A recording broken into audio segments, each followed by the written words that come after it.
नमस्कार दोस्तों, मैं सुनीता राजेश्वर। दोस्तों, प्रशांत ने भाजपा का गढ़ जीता। अखबारों में ही नहीं, धुरंधर पत्रकारों का भी यही राग अलापा जा रहा है।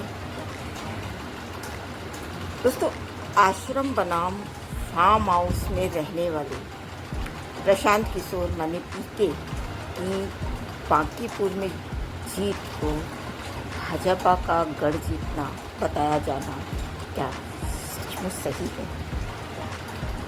भाजपा अध्यक्ष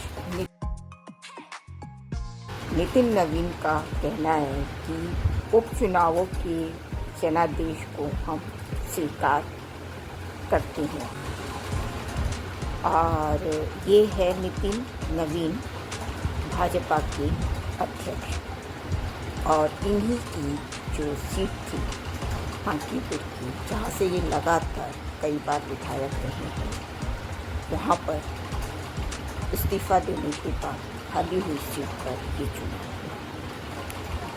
इस पर प्रशांत किशोर का क्या कहना है?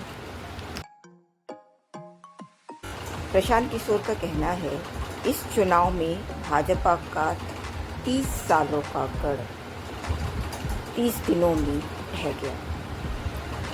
जनता ने यह संदेश दिया है कि सिर्फ 4-5 किलो अनाज देकर और जाति के नाम पर मत नहीं लिया जा सकता। ये कहना है प्रशांत किशोर का।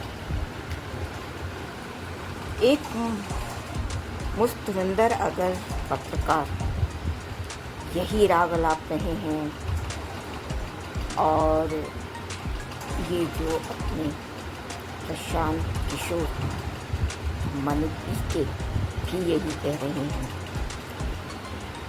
एक वरिष्ठ भाजपा नेता ने तो यहाँ तक कहा कि यहाँ से तो कुत्ते बिल्ली को भी खड़ा करेंगे तो जीत जाएगी। चलिए प्रशांत किशोर का थोड़ा सा इतिहास को रेद लें। ये जनाब कांग्रेस के सलाहकार मंडल से लेकर जनता दल, आम आदमी पार्टी तक के सलाहकार रहे हैं और विदेश से इन्हें नौकरी छुड़वा कर और नरेंद्र मोदी लेकर आए। फिर नितिन नवीन हमारे गृह मंत्री देश के अमित शाह के करीबी बताए जाते हैं।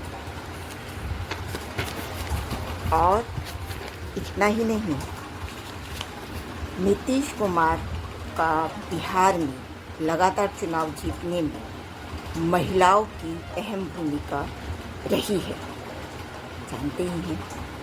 इसकी एक वजह बिहार में शराबबंदी कराना रहा, जानते हैं ना।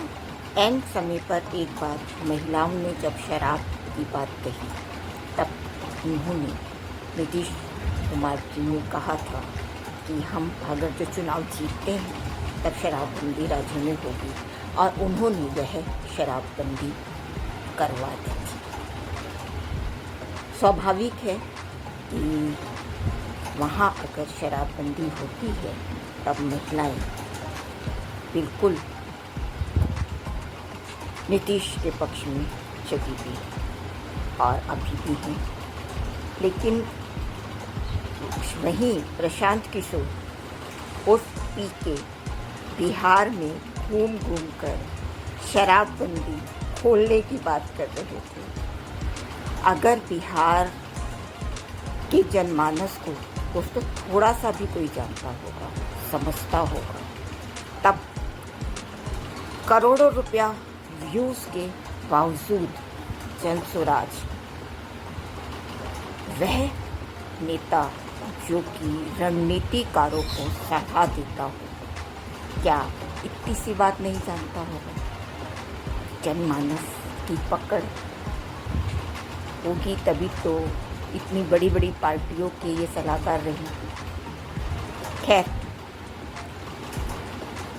और जनसुराज के हारने और नीतीश नीत भाजपा के पुनः सत्ता नसीब होने में अब क्या अहम रहा होगा, इसके मायने क्या हैं, यह आप समझने की ज़रूरत है। इतना ही नहीं, अगर यह प्रशांत में माहौल यहाँ था तब सिर्फ 34% पर कैसे सिमट सकता था।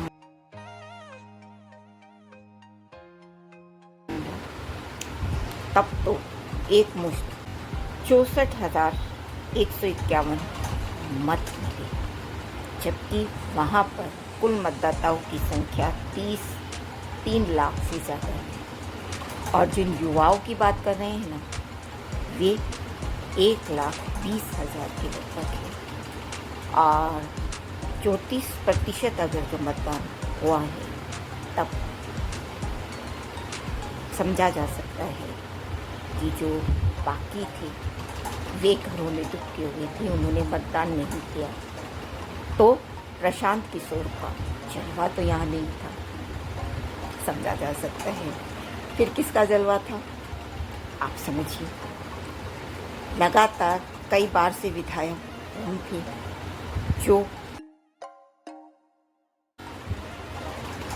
हमारे गृह मंत्री की सबसे करीबी बताए जा रहे हैं, और शराबबंदी खोलने की बात किसने की, चूँकि रणनीतिकारों के सलाहकार प्रशांत किशोर माने जाते हैं। अरे हाँ, ये जो आश्रम बनाम फार्म हाउस की बात हो रही है, भाई अगर जो ऐसे आश्रम होते हैं तो हम जैसे पत्रकारों को भी दिलवा दीजिए। आप तो करोड़ों रुपया व्यूज़ लेने पर खर्च करते हैं और हासिल सिर्फ 2% होता है। अब आप तय कीजिए जनता जनार्दन कि क्या आने वाले समय में होने वाला है। मैं बताऊं,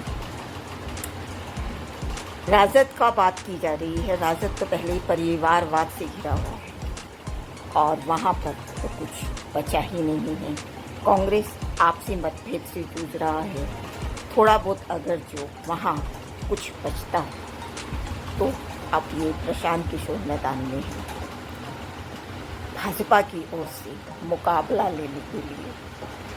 भाई मेरा यह मानना है, हालांकि बहुत सारे धुरंधर इसे 30 सालों का किला ध्वस्त करना कह रहे हैं। नहीं साहब, ये सिर्फ भाजपा का ही कमाल है और कुछ नहीं।